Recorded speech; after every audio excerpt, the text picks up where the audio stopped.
The FNRad Snowboard podcast is sponsored by Wired Snowboards. My quiver of wired boards has grown to 4, and in the last week I've used 3 of them. The Directive 159 is a true twin. I rode that on side hits at Mount Seymour. The Chase 162 is a deep POW machine. I rode that yesterday on Grouse in some beautiful deep snow. And the Vantage 162 is a directional multi-camber free riding board that I rode a lot in the slack country of the North Shore Mountains this week, and also at Cypress. So thanks to Rob and Pepe for building these boards right here in Vancouver from eco-friendly, high-quality material and sublimating custom graphics, so the boards really feel like they're my own. Go to wiredsnowboards.com and buy yourself a custom board today. Dakine supports the show, and I love the gear they gave me. Gore-Tex bib pants are a game changer, so thank you to Dakine. Anon goggles gave me 3 pairs this year, and I love every one of them. Each pair has magnetic lens technology plus magnetic face masks, and the optics are crystal clear. Go to burton.com, buy a pair of Anon goggles. You can keep the second lens in your pocket and change lenses while the goggle is still on your face. It's amazing. Grouse Mountain keeps me stoked with a pass to their mountain. If you're in Vancouver, take a trip to Grouse, snowboard during the day or night, and then eat in the restaurant overlooking the city. It's a very beautiful place, and thank you very much to Grouse Mountain.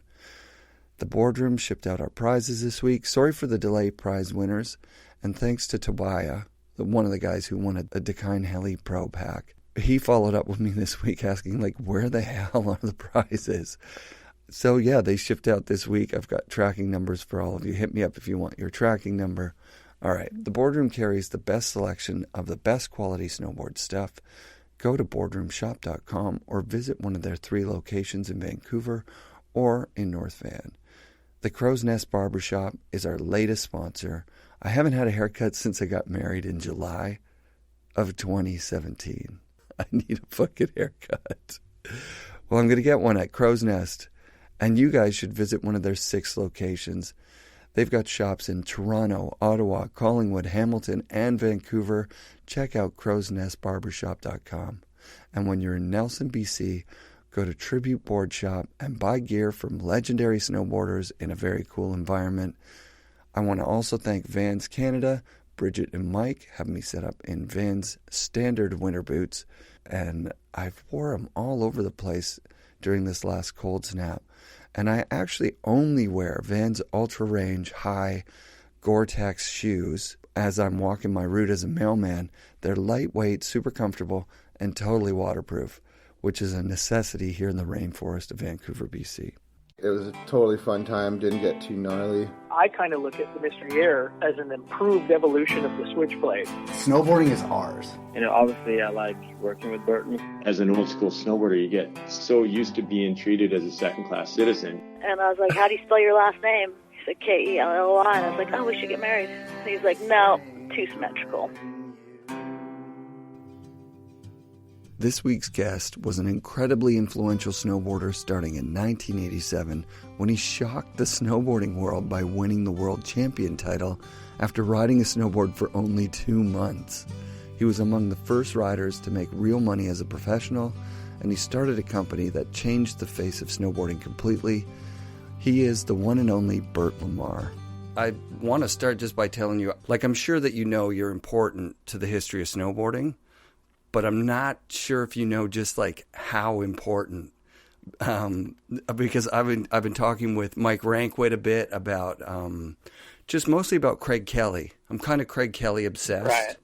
And sure. And he's he attributes a lot of Craig's drive and his desire to be the world champion to you beating him at that first. Right.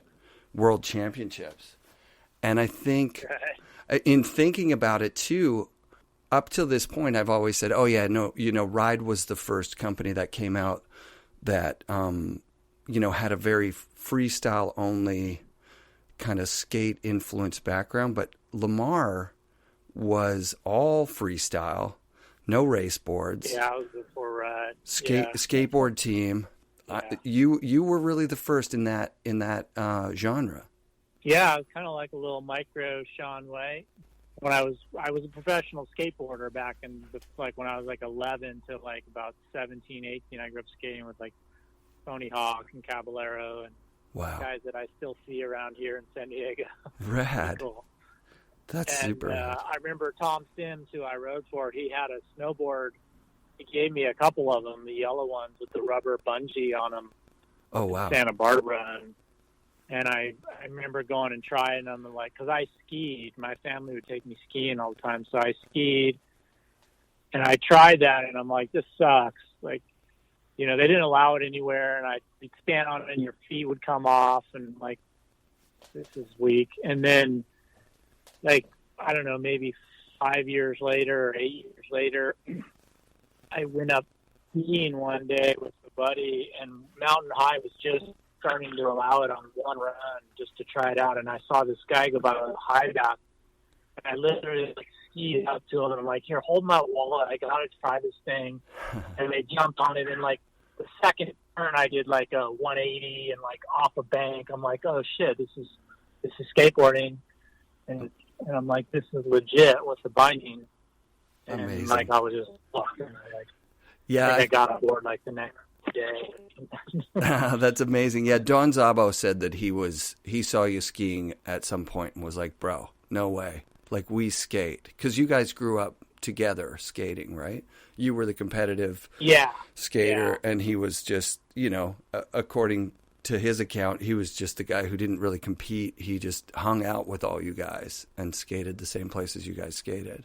Yeah, Don is awesome. Don, I remember meeting Don showing up in his football helmet at the skate park. His dad couldn't afford a skateboard helmet. Wow. We were giving him crap with his football helmet with the face mask. And he was just super stylish, though, Yeah, that's so rad. So also, the important thing here, too, is that you brought your experience as a sponsored skater to the competitive snowboard scene. Because, like, most of those guys were just happy to get a board or happy to, they would pay for their own stuff a lot of times, and their dads were taking them to contests or moms. But according to Rankwood, he was saying, like, early on, you were kind of like pseudo-sponsored by, like, Coors Light, and you cooked up that Look deal pretty early on into your snowboarding. I think you really started to show the competitive field, like, hey, we can make a legitimate thing like skateboarding out of this snowboard competition stuff. Yeah, for sure. Because I had the experience as a pro skateboarder. My mom was really involved, kind of like Tony's dad was really involved with him, and she showed me, that it's a business, and you have to show up for a photo shoot on time. You have to have the sponsors' logos visible, and you have to be an ambassador to the sport. And I learned that at, 13, 14, skateboarding all over the Gold Cup series and doing all that. And so when I got into snowboarding, I went to Breckenridge for the first World Cup, and I'd only been snowboarding a couple months. Like, I just had seen that guy, and I'd been snowboarding, and I was like stoked to see my first half pipe. I spent all day in the pipe, and I'm doing all the hand plants, later. Even Craig, who's Sean Palmer, most of them were really doing a lot of the skate stuff. They were just starting to, but most of the other guys weren't. Right. And so I went up to Tom Sims. I'm like, dude, I think I'm going to win this thing tomorrow. You should probably get me a board. And he's like, yeah, right. And then I said the same thing to Jake Burton. And then the night before the contest, I'm like, I'm not going to enter this as an amateur. Like, I might as well take the prize money, because I literally was training all week and no one had come through, and no one was getting air as big as I was getting. No one was doing kind of runs. They were like doing their slalom race, and they'd come over and do their half pipe practice. And I was just in the half pipe for like 4 days straight, just dialing it in. Right. I changed my entry to pro, and it was the World's Cup. And so the next day I'm like the world champion, and I'm like, okay. That's amazing. And so I literally, Tom Sims, I was like, I wanted to get into the industry. I'm like, I'm not going to be a pro snowboarder for a long time, so I want to start a clothing brand because none of these kids are going to wear ski clothes.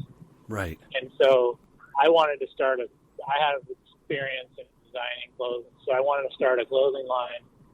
And but Jake Burton got me on a plane right away and flew me to Vermont, took me out for steak, and he's like, "Yeah, I want you to ride Burton." And at the same time, I'm talking to Tom Sims, and I'm like, "You let me design your clothing line with vision, and I'll ride for you guys." And so there was like an issue, like a magazine issue, like 2 months later that had 2 ads running at the same time, like a Burton ad and Sims ad with me.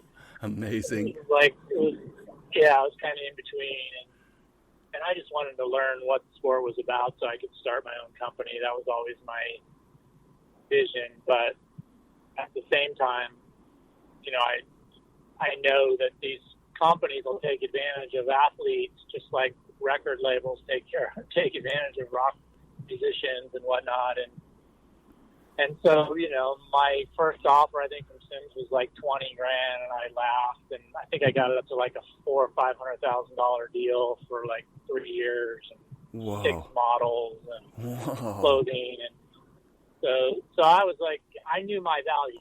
Yeah. You know, I knew that, hey, I'm the world champion, and I'm in the magazine, and I can help you build your brand, but I'm not going to do it for a free board and Right.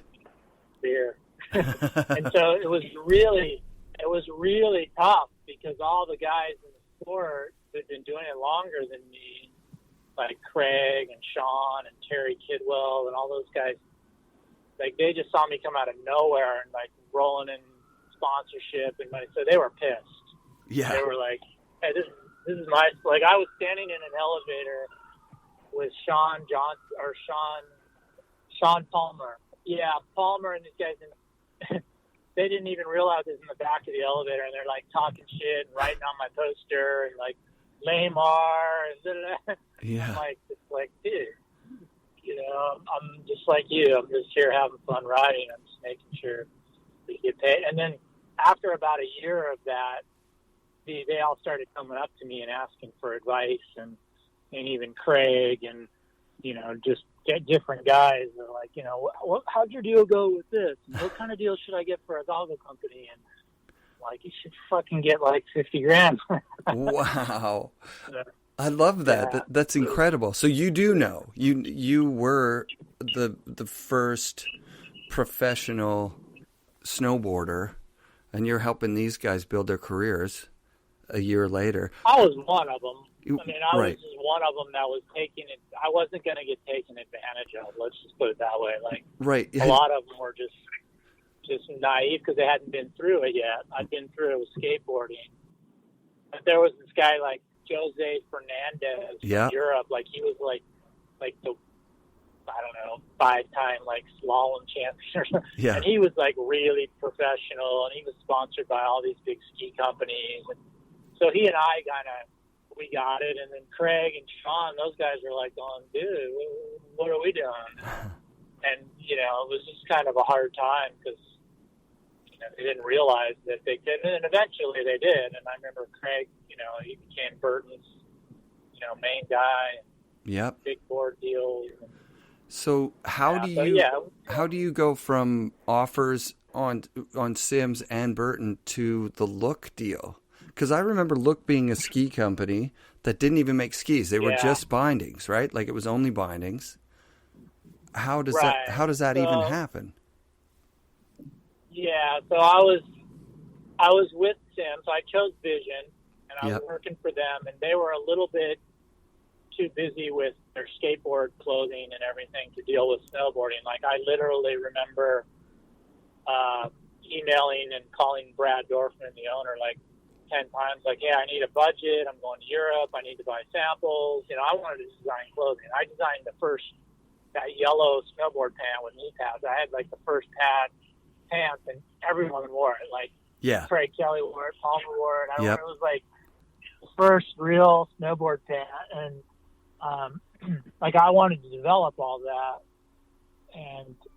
and Brad wasn't getting back to me, so I went and sat on his car and waited And he came out of his office. I'm like, dude, I'm going to Europe. You know, I need a budget. I got to buy samples and this and that. He's, oh, yeah, sorry. So snowboarding wasn't a priority. Right. And so I'm like, you know, it's my priority.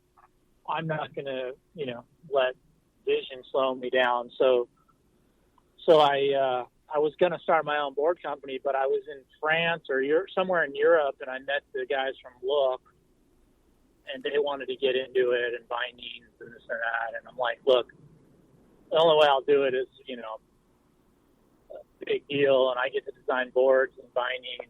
And they had really cool engineers, but they're French, and they knew nothing about skateboard world. And right. like they were showing me graphics that were just awful. Like, you know, like some French pop star thing or something. Rad. So I signed a deal with them, and about 2 years into it, I'm like, they're just not, it's just too hard. Like, they don't get what I'm trying to say because of the culture difference and language and like everything I was designing was coming out kind of backwards. And the funniest part of it is like the Look Trickstick, the Lamar Trickstick. Yep. Like that board, like I got a skateboard from Hawk and I gave it to him. I'm like, I want to try a prototype like this with this kind of cutout nose and tail. Maybe it might be cool to grab, but I just wanted to try it, right? Right. Well, they went full production and made like 6 models. Like, no, I haven't even tried it. It might not even work. And, oh my God, that board, everybody wanted that board, but when you actually put it on the snow, it didn't work properly because they'd cut the nose into the effective edge, essentially. Yeah, no, it was above it. It was fine. Yeah. It was way up. It was way up there. But it was a long nose. Kind of, I probably wouldn't have done it. But then what was funny is they sold like 6,000 of them. So many. They were just selling them like hotcakes, and everyone thought it was the hottest thing. And I'm laughing like it was just a test. And then the next year, like Burton comes out with one, and Sims and Santa Cruz, and everyone's cutting notches in their board. And I'm like,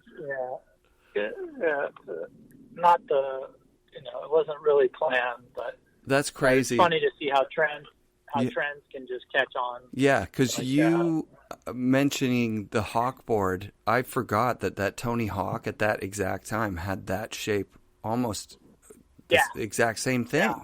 That's crazy. Yeah, I grabbed the board. I was skating in some contest in Paris and with it, and I gave it to the French designers. I'm like, make me a prototype like this, and boom, and they just made like the whole line.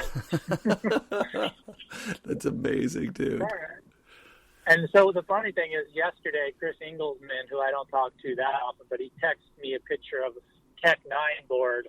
Yeah. It's the exact replica of the Trickstick, same graphics. I'm like, oh, how original. Yeah. There is definitely a nostalgia out there right now. And that board was a huge deal. Like I said, I wanted it badly. When I would see one, I would be like, let me look at it closely, you know, look at the construction, and it just was a cool looking board. It's a real, if you look at boards from that era, there's nothing else like it that year, you know? Everything else kind of looked exactly the same. So it stood out. Yeah, that's rad. Yeah, for sure. So how many years do you do with Look before you decide then you decide you're going to do Lamar? Yeah, so it was like 2.5 years into maybe a 3 or 4 year deal, and I'm like, this is just because it was really hard communicating with Europeans and the ski industry trying to make a skateboard style snowboard, and so I just I bailed on Look, and my first ad was Look No Further Lamar Snowboards, and it was my logo, and that was the 2-page spread ad. I took like my pay from Look and ran my first Lamar ad, whatever Trans World Snowboarding or whatever the magazine was. Yeah. And that was fire. That was Lamar. Yeah. Yeah, I remember the team ad too. Maybe after that, I can't like Brian Harper, Fred Yoder. Maybe I'm getting ahead of myself, but I remember that team board and everybody riding it. And and trying to find out where the hell can we get one of these. I don't know where, like up in Canada, I didn't see any in real life until I went to summer camp at Mount Hood. And Brian Harper was there. Like I said, Gilligan Yoder, they were saying this is going to be the next big guy. Gilligan's the next dude. Yeah. And I don't know how long those black top Lamar boards, that was like just one season, seemed like right away there was that Rankwit board. And that was the first board with a real graphic. Yeah. Yeah. Then I actually was the first person to bring sublimation to snowboarding. Yeah. Which I'm bringing it to golf too. I've been doing all my golf shirts now and printing, and it's a really cool technology. But yeah, we were the first. I was working with DuPont, and my dad is a plastics engineer guy, and I was making all my own tooling and bindings. Wow. And when we were working with DuPont on just trying to get better bond on the board, they're like, hey, you can do your graphics from the outside, so your inside bond will be pure and perfect. You won't have the inks drying in there that cause the delamination and whatnot. So while we're talking, they said, oh, and you can also do 5-color process, which I instantly went, wow, that's an image. Yeah. And so I got Rankwit, and we got the pool table and money and the beer Heineken logo. Yeah. And we shot those. Those were the first sublimated boards. And then, then all of a sudden at the trade show, we're selling them. And then Burton and their engineers are coming through with the same suppliers that were making my sublimated paper and bases. And then Burton was doing it, a year later. Yeah. But that's kind of how I learned to work sort of against the big ski companies, and that's what I've been doing for the last 12 years, the big golf companies. I have a golf brand called Iliac Golf, and I just design cool shit for top pros and make it here in Carlsbad, and the golf companies all copy it. Yeah, that's insane. So do you still talk with the snowboard guys a little bit? Or when I asked Don Zabo, he was like, oh man, I haven't talked to him in years. I should call that guy. Yeah. I don't really see that many people here and there. I mean, I see more of my skate friends because when you're in Carlsbad, I see like Hawk and Caballero. I see a lot. Right. I see him. And I see Nick Hamilton, who runs Transworld Snowboarding a lot. Yeah, he's a good friend. Oh, cool. But I haven't seen that many other people for a while. So I'm just blown away by the story. I had no idea you're, how deep into it Lamar got. And that was just, so you're competing, you had to be like top 5. Who else would even be in there? You're probably above Sims pretty much right out of the gate once you introduce those, the pool table board. Oh, board-wise? Yeah. Yeah, I don't know about dollar-wise. I mean, in hindsight, Burton, they owned the whole industry, and they dominated it. And that's what really taught me about apparel. Like, I was so focused on hard goods. Yeah. I made apparel, but I didn't focus on it that much. I was really into the boards and the bindings and boots, and I made apparel, but they really bit your shit like Burton on that freestyle pant, because the yellow pants went through, they were in the industry or in the magazines for a couple of years. When you start with that Look pant, and then the Burton freestyle pant in yellow was just every pro on Burton, right? Like you think of Brushy, he had them, and Jacoby and Craig, like so many of those iconic ads. And even the next year at the World Cup, they're all wearing that yellow pant with whatever color jacket they're wearing. Yeah.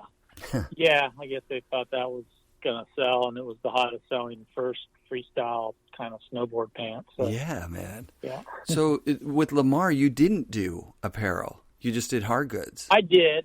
Yeah. We did, but I didn't focus on it. Yeah. So now, like, my golf brand is all apparel, and rad, and that's all I do. I don't mess with the clubs or any of that. Right. I went the opposite direction, and it's more fun. Yeah. And you didn't name it Lamar. Rankwit was saying that you said to him one time, God, if you do your own company, just don't put your name on it, because when you sell it, you're selling your actual name. Yeah, that was a hard lesson, because when Lamar Snowboards got away from me, we brought in a partner, and they started selling it at the big box stores. Mm-hmm. It was kind of getting away. That's when I started playing golf and turned pro at golf, and was like, all right, I'm over this. And that's when, like, the specialty snowboard guys would come up to me, and they're like, dude, why are you selling it at Sports Authority, it's cheaper? And I'm like, it's not me. And they're like, it's your name, Lamar. I'm like, well, I don't own all of it anymore, so I'm sorry, I don't have control over the distribution. And that was How long was that run? Like, those pro models from the first Rankwit. Actually, let's just talk about Rankwit a little bit. He says that he helped develop the Lamar brand, in that a lot of designs of Lamar boards would have like a lot of Lamar logos, and he was like, okay, this is my pro model. I want Rankwit on the bottom. I want it to say my name big. They already know that I ride for you. There's your big logo on the ad. Is that safe to say that he kind of like helped brand Lamar like more like skateboarding? He appealed to your like skateboarder side, going like, listen, you don't need to put a million logos on here. You can have one discrete logo, and kids are going to love that even more. Yeah, I don't remember the details, but yeah, Mike had some creative ideas, like the guitar and different things, like the Heineken and the pool table, and yeah, I was all about the riders' names. And I learned a hard lesson there too. I mean, in hindsight, it's more about, when you own a brand, it's more about your brand, and the riders and the rock stars come and go, because as soon as they get a bigger deal, they don't give a shit about you, and they'll go take the check and ride for someone else. Unfortunately, I learned that with Kevin Jones. Like, I was putting his name on everything, and then he signed some big deal with someone else, and like, people are like, well, we wanted the Kevin Jones boards. I'm like, well, you're buying Lamar. So yeah, like with golf, like Iliac, I mean, I have the biggest golfers in the world. I have Zach Johnson and Tiger Woods. I have guys that are huge names, but it's always about Iliac first. They're just the hero is the brand and the product. Yeah, and they're part of it. If they want to, as long as they stay, that's great, and they can be part of it. But they tend to change deals, especially nowadays. Yeah, wow. So, yes, that Kevin Jones deal too. I've talked with him about it. It's so weird. I met him at Mount Hood in '94, I think, in the summer, and he was out there with Aaron Sedway, and I remember even meeting him, and he did the kind of Ron Burgundy, like, I'm kind of a big deal, and I was like, I've never heard of you, like, what are you talking about? And he's like, I just signed like a 7-year contract with Lamar for a lot of money, and people around him were being like, yeah, he's kind of a big deal. And like the next year, he was like Rider of the Year, Trans World Rider of the Year, and but you did sign a long-term deal with him when he was pretty young, huh? Yeah, I mean, back then you always sign. Yeah, I mean, if you think someone's got potential and they're a good guy, yeah, you try to sign a long-term deal. Yeah, for sure. So you can build together or grow together. Yeah, yeah. I didn't realize that you were still with Lamar at the time that it did do the Sports Authority thing. I thought, I don't know, I thought it was Jamie Salter or something just kind of aggressively took it over. Well, that's probably like the year or two after, but as soon as we started selling to, like, I don't know, it was kind of in a transition period. Yeah. So I think, they were opening up different stores, and then Jamie, when they bought it, that was it. I was done. Just gave them the trademark. And such a bummer, hey? Never looked back. No, it was fine. I mean, that's what happens, the business and the business. Were you getting burned out on snowboarding a little bit? Did you ever get the traction that you really wanted with Lamar? Like, were there some years in there where you're just like signing checks for travel budgets and everybody's talking Lamar, and you're feeling like, this is fucking golden?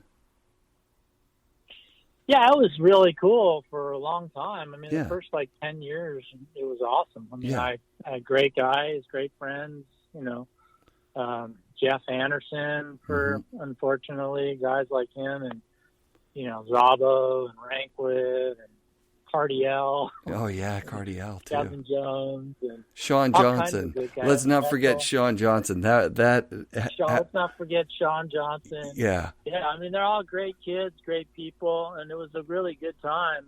Yeah. And we were, growing the business, and I'm a real innovator, product marketing guy, so I felt like I was learning all the time, and I'm still learning all that. And now I turned pro golf, and now I'm kind of getting over this. I just started training for an Ironman. I'm getting into that now. Wow, man. So, just like moving on. Yeah. Yeah. It's just one thing learns to the next. So I think it was always just a great stepping stone to learn.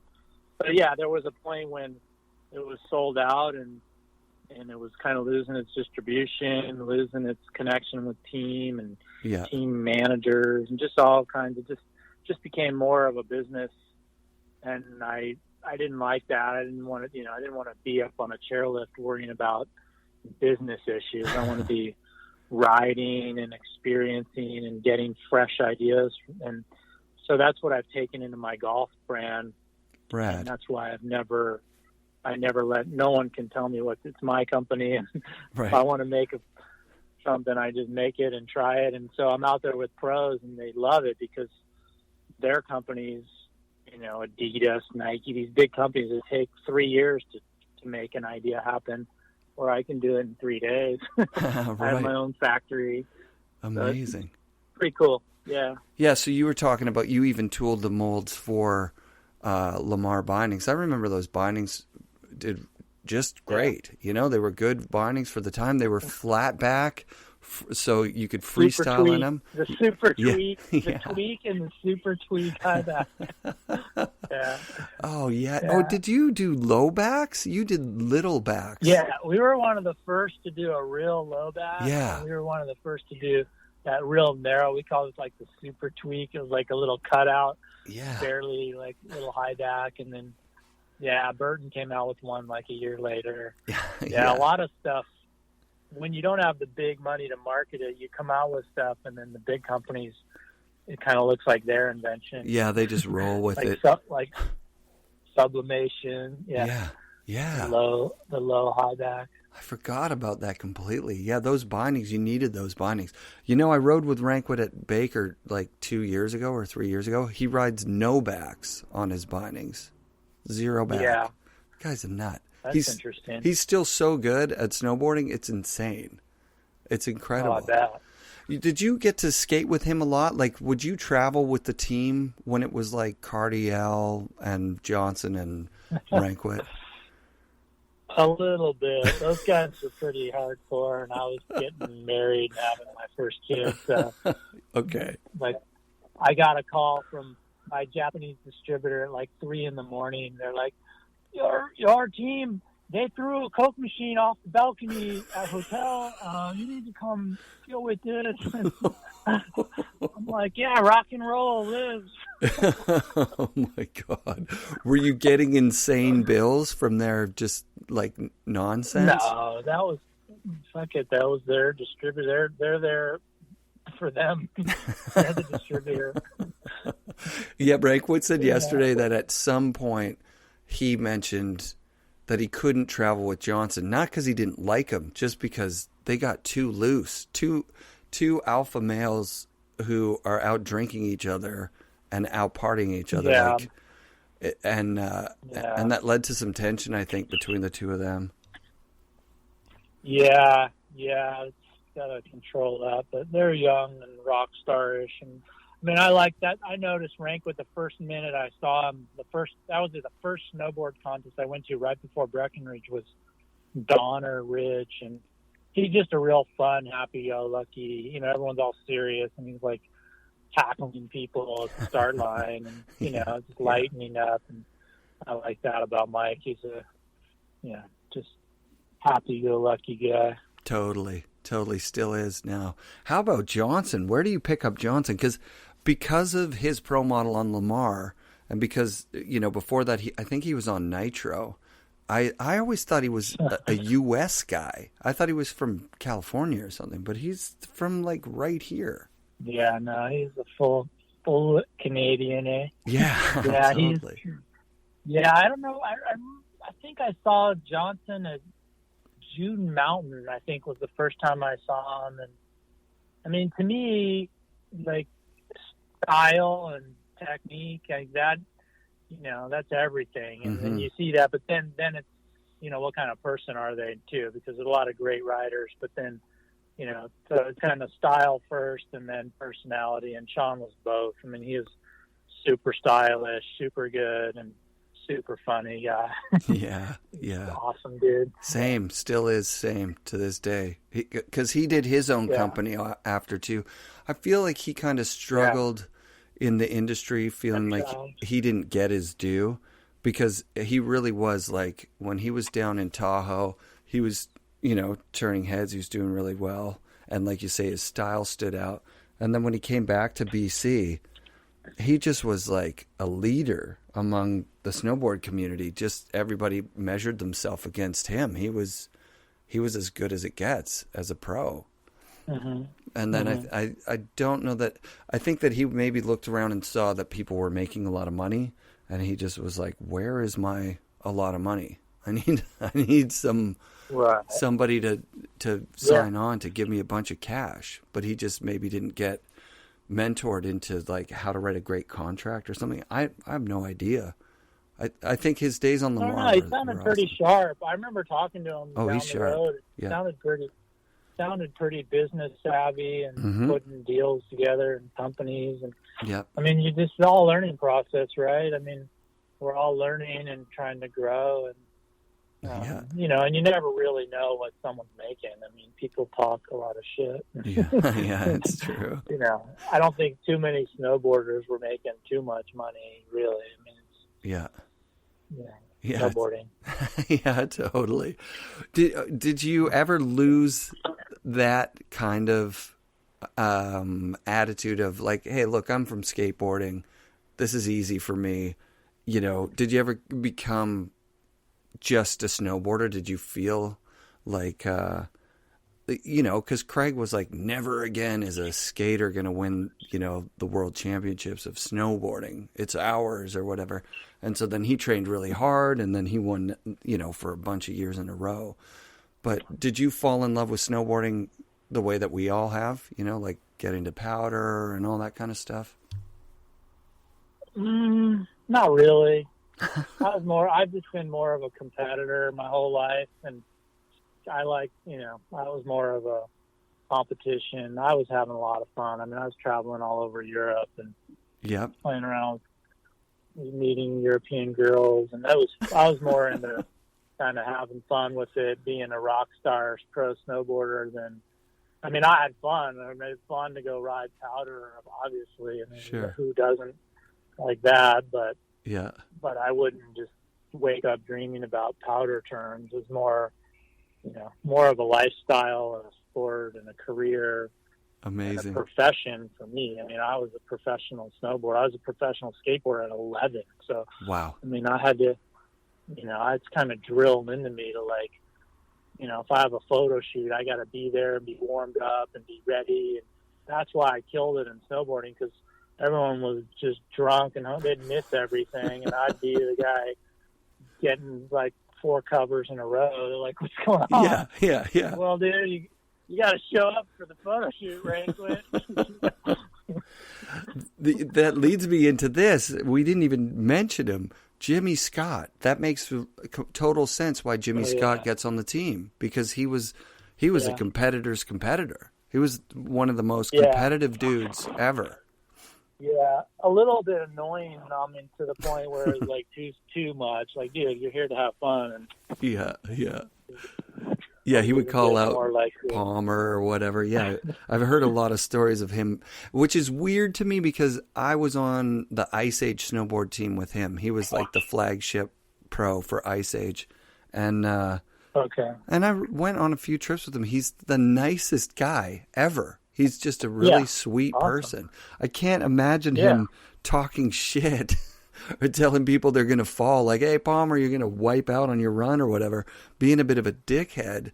I just don't see it. But obviously, there's the competitive he did that? side. I didn't even know he did that. Yeah, he would definitely would, shit talk and call people out. I think Terrier talked about it as well. Yeah, he's a real competitive person. Yeah. That's fine. I mean, you knew what you were getting. You knew he was there to try to win. And yeah. If he wants to do push-ups and sit-ups before his run, go ahead. yeah, totally. Whatever. He had a good image, man. He took good photos for sure. He was friends with this guy Chuck Patterson. I don't know if you know Charlie Patterson, the stand-up. He's a surfer guy from California, and he was the first guy I met that said, I ski, I surf, I snowboard. I'm an action sports model." And I was like, "What the hell is that?" He's like, "Anything that they need for an ad, I'll just, I got a good smile and I'll do whatever they need." I was like, "Wow, that's crazy." Cool. I feel like Jimmy was kind of an action sports model. He was good at snowboarding. Technically, he was more on the line of like Craig Kelly, figuring out the system and making sure that the tricks that he did made a lot of points, as opposed to a Palmer who was like, "I'm going to just fucking go as big as I can because snowboarding's about going big," or a Rankwood who's like, "I'm just going to cause some shit here because they're going to take a picture of me causing shit, and any press is good press." Yeah. You didn't really push the team to compete, did you? Or did you? Was there like a part of the contract where it's like, dude, you guys got to go? It kind of ebbed and flowed. Like different years, filming was really big, and then, competitions were big, and some guys were bigger into filming, and Rankwood kind of got more into filming, and, even Andy Hetzel, and those guys didn't even do contests. And, but, that was when films were really starting to become, guys could make a living just going out and building kickers and doing backcountry shit. And so we had both. I mean, definitely both. Some guys are just all competition and that's all they're going to do. And so it was kind of cool to see a little bit of both. But, Rankwood said he had the first video incentive written into his contract. He thinks he got there before anyone else. He just figured it out. He's kind of a pioneer of filming and working with like Standard Films and those guys back then. And he got to do all those trips to friggin', Alaska in the heyday. He really did well for himself. He's a smart guy for sure. Okay, so losing the company, losing your name, do you at that point just take off from snowboarding and just kind of don't really look back? That's when you get into the golf thing, or is there a few years where? Yeah, no, I just like that. Yeah, I mean, it probably was about a year transition. While I still had the company, I started competing in golf, and I turned pro and almost made it in the LA Open. And I'm like, oh, this is easy. I'll just be a pro golfer now. I was a pro skateboarder, pro snowboarder, and I didn't make any money as a pro golfer, and that's when I realized it's harder than snowboarding and skateboarding. And then I started. That's when I started my golf clothing company. Mm-hmm. So how long has that been? Are you 10 years deep or 15? 13 years, and it was actually 2 years of a non-compete where I was still doing, like, I was not allowed to do anything, and I was just working on building the brand. But I've been, I play and compete a lot. So Rad. I love it. I just love playing and designing product. That's kind of my main two things. So it's a very different clientele, right? Like instead of going for the 11 to 20-year-old scrubby kid, your audience has matured. Is it a little bit? No. I mean, some of my friends are 19, 20 years old. Their kids out of college or dropped out of college, and they're trying to turn pro. And they're the same as Rankwood was when he was 20. And it's just more of that. I'm right in the very deep battlefield of pro level golf. Like I hang out with guys that are on tour or want to be on tour and just always want to do the best I can be and do, and you want to learn from people that are trying to make a living at it and that. So I make product for the real serious kind of guy that wants to make it as a pro, and then it's easy for their friends to buy it because and I don't know, I mean, age group, it's probably a different age group demographic, but you know, there's a lot of kids that they're cart boys at golf clubs that buy Iliac because, you know, I'm making stuff for, you know, it's made in California, made for players, by players kind of thing. It's not a big Adidas trying to make, you know, as many blue striped shirts as they can make for as cheap as possible. Right. So is there style in golf? See, I don't know anything about golf. I pitch and putt a little bit around here because it's just social. Yeah. But can you see a styly golfer coming up and be like, oh yeah, I want that guy on the team, like a Rankwood or a yeah. I mean, I've had this really, just like my snowboarding, I've had a pretty good eye and luck. Like people laugh. Like I pick guys, and then like Jimmy Walker, I never won. I got him in my clothes. He won 5 times in 1 year. He became Player of the Year. Wow. He's wearing my shit with like tartan stuff, and you know, so I've been lucky that way. I mean, you can, you know, it's just like skating and snowboarding. Like you can tell, like there's, you know, if you're at a session, there's a lot of guys that are good, and then there's that one guy that's just a little smoother and a little more powerful and clicking a little higher, and just everything's just a little bit different. And you can see that exact same thing playing golf with the guys. They compress the ball just a little more. They're a little more like just rooted into it. They're a little more, to me, it's passion. There's just more passion in it, and they're more, you know, they just have it. And, you know, than the guy that's just kind of faking it or close. Yeah. Or had it handed to him. You know what I mean? Like I can remember most of the people that had Lamar boards in Canada, and I think it was mostly because whoever was distributing them marked them up a lot or whatever. Sorry, not Lamar, your boards, but the Look Lamar boards. I remember them being like $1,500 or something. They were so expensive. So everyone that had one, there were no dirtball guys like myself who had them. It was always these like, you know, one-piece Sun Ice Kemper suit guys that just have like the most expensive shit. And you'd be like, God damn, I wonder if that kid will, you know, hopefully he falls and breaks his wrist and then wants to sell that thing cheap. But they just didn't trickle down as far as my memory serves. I remember them being a really high-end thing. That's crazy to hear the similarities between other sports, because I do have a myopic kind of, you know, only experience with mostly snowboarding too. I kind of gave up skateboarding when snowboarding came along. Right. It just, you know, I found it easier, first of all, and second of all, I didn't get hurt as much. Maybe I did, but in a different way.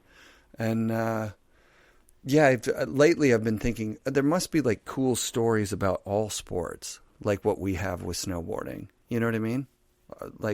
Yeah, it totally is. I mean, that's what I learned with golf, and now I'm getting into this triathlon where like I'm going to the Ironman in Hawaii in June. I'm doing my first Ironman. It's like a group of people, you know, it's people, and you connect with certain people and you don't connect with certain people, and you connect over the sport, really. I mean, to me, that's kind of what it's all about, and it's pretty cool. I mean, I'm just kind of learning, like I just keep taking one thing to the next, and I mean, it's really golf is really technical compared to skateboarding and snowboarding. Like there's all these, you know, biomechanics and instructors and technology. But when you really get, like I've been inside the ropes at the U.S. Opens and the majors, and I hang out with these guys and stay at their houses. And when you really get into it, it's all bullshit. Like they're just natural. They know how to shape the ball, and because they've spent, you know, till dark, you know, in their backyard doing it. And it's the same with a good skater, a good snowboarder. You know, it's the same thing. I mean, they're just, you know, a bunch of guys that love the sport. usually are the ones that do well at it. And it doesn't hurt to have a parent that supports you, and it also doesn't hurt to be, like a Tony Hawk, where the last era is just kind of fading out, and it's time for a new, fresh thing. You know what I mean?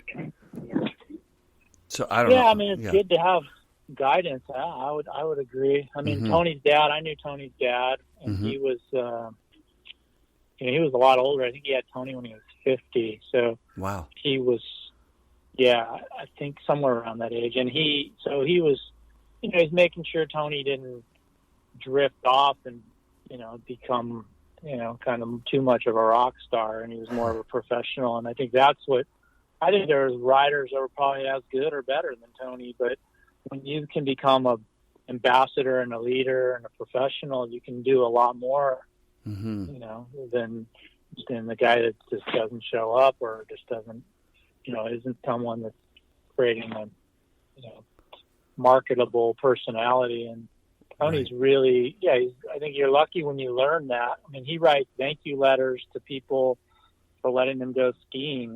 Big Bear, my friend's like, I let him have a ticket and I got a thank you letter like a couple of days later. And that's so rad. I don't think Rankwood's doing that. Maybe, I don't know. I think he got a ticket from Gwen Howitt at Mount Baker. I'll ask him if he sent a thank you letter. I'm sure he didn't. No way. No, he probably peed on her front of her shop. Yeah, he probably snuck his girlfriend up as well or something. Of course. Okay, so going all the way back to my favorite snowboard movie, Snowboarders in Exile, there's a part in it where Brian Harper's talking about stealing your car. What was your reaction to that? I've always wondered. For 30 years, I've wondered. Were you pissed when you saw that, or were you like, whatever? No, I let them use it. They just made it sound like that. I mean, it was just some car I bought. I was over in France a lot because Look was there, and so I bought, instead of renting cars, I bought this Peugeot for $2,000. I bought it from John Varney, the guy that started Varney Sunglasses, which was like the biggest sunglass company. Yeah, he was like 80 years old or 70 years old or something. But amazing. It's like French dude at some party. I'm like talking to him, like, I'm kind of tired of renting cars. Like, you want to buy my Peugeot? And I'm like, sure. I gave him like $2,500 for this little red Peugeot, and those guys, we just let them use it because I wasn't there, and they would trash it. I remember him and Steve Graham and Sione. I pick it up once, and it's just got like French porno magazines everywhere in the car, and like bottles of Jack Daniels in the back. And thanks for cleaning it up, guys. That's amazing, man. Incredible. Yeah, what an era. Did you ever spend time in France with skiing legend Glenn Plake? Because I know he got exiled to France. He was kind of dodging. He did. Yeah, I used to dodging. see him over there all the time. Yeah. What did he get exiled for? He got pulled over somewhere in the States with like pounds of magic mushrooms. And Sean Palmer was in the car, so there was like corrupting a minor charge. There was all sorts of shit going on. And he just got he got charged with something, and he just like bailed to France. And then Blizzard of Oz, is that the one that came out? Whatever. There was like a ski film that came out, and they wanted him for like Good Morning America, and he had to talk to a lawyer, and I think he ended up doing community service. But for a couple of years, he was over in France. Yeah, he was kind of the same boat. Like, he was around a lot, and I think same thing. Like, he was learning to market himself, and then his mohawk was like his thing. And, he was. I would see him over there all the time at different things and showing up at snowboarding events. And rad. Yeah. Do you go over to Europe or anywhere like that now? Yeah, I guess most of your production would be like. Oh no, you said you make everything in California. That's rad. That's rare. Yeah, everything I make is here, but I go for golf. Like I used to go like almost every year to Scotland and Ireland and play St. Andrews, and I play all these old cool these courses where golf started, and Rad. that kind of inspires my design. And my friends play like in the Ryder Cup and British Open, and so I go over and check out that stuff and play in those. I tried to qualify a couple times for the British Open, but never made it. but it's fun, yeah. I feel like we, as a community, snowboarding lost a real fucking hardcore dude to golf. I wish it would have stayed in snowboarding. I think we may have benefited from that. But yeah, we definitely had a lot of the ski companies come in and a lot of the money guys come in, and snowboarding still has its heartbeat in, young, cool people that make companies for, that are passionate. And I just want to thank you on behalf of all of us that you did do what you did, because you shaped snowboarding for all of us. It's dope, dude. Oh, well, thanks. I really appreciate it, Eric. Yeah, that's really nice of you. Yeah, no, it's true. It's as true as it could be. Lamar changed the trajectory from, just even Burton didn't have it together when Lamar launched. And like you say, they caught up pretty quick. They saw what you were doing and everything good at any, in any company, and just like put it into their program. But, yeah, you really... Yeah, I mean, to me, it came from a skateboard culture, not... Like, Sims could have had it better than Burton, but they didn't know how to run the business like Burton did. But Tom, they had a pretty cool thing. And, you get graphic designers and people from the skate industry. I mean, to me, it was more about being skate influenced than ski influenced. And that's where I really ran into a hard time with the French guys and the Europeans. Yeah. But it's a combination of things, because you can get good graphics here and you can test things here and you can have the influence here, but the inks and the like Baslar ink and these chemicals that make the best skis in the world need to come from Switzerland, and where they've been doing skis for 40 years and they've already gone through the trial and error. So like I was bringing over inks and fiberglass from Switzerland, but I didn't want the French guys putting their fucking French graphics on it. So it was kind of like trying to have the best of both worlds, like this French ski quality with an American sort of influence skate snowboard brand. And that's where it was challenging, but also really learning curve. Yeah, I'm still dealing with that in golf. It's pretty interesting. That's amazing, dude. Well, if I'm ever down in California, I'm going to hit you up, and do you still go out and shred from time to time? You take a couple of days a year? Not that often. Yeah, I'm actually thinking of going this week. Actually, there's just so much snow up here right now. It's like crazy. Ton. Yeah, I get. Are you on the East Coast or no? West Coast? I'm West Coast. Yeah, I'm up in Vancouver. So we've been getting good snow for. It's been a great season. I just did 10 days. I'm going to be up there on the 26th of Sick. March. My daughter's going to UBC. Wow. Yeah.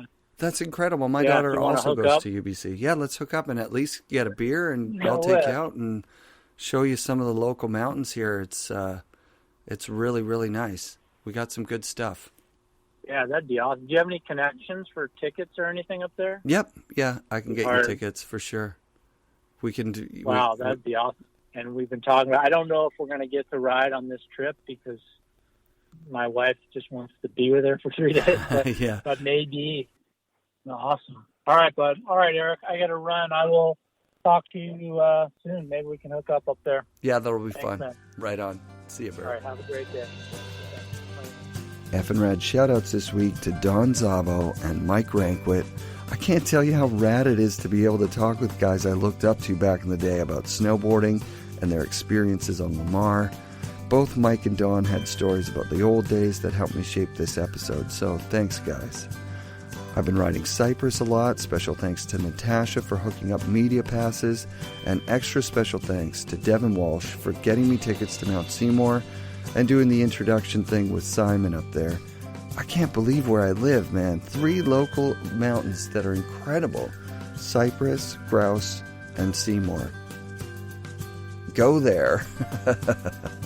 Come to Vancouver and visit, and we'll ride together. All right. Be sure to come back next week for another episode of the FNRad Snowboarding Podcast, brought to you by SIA Productions.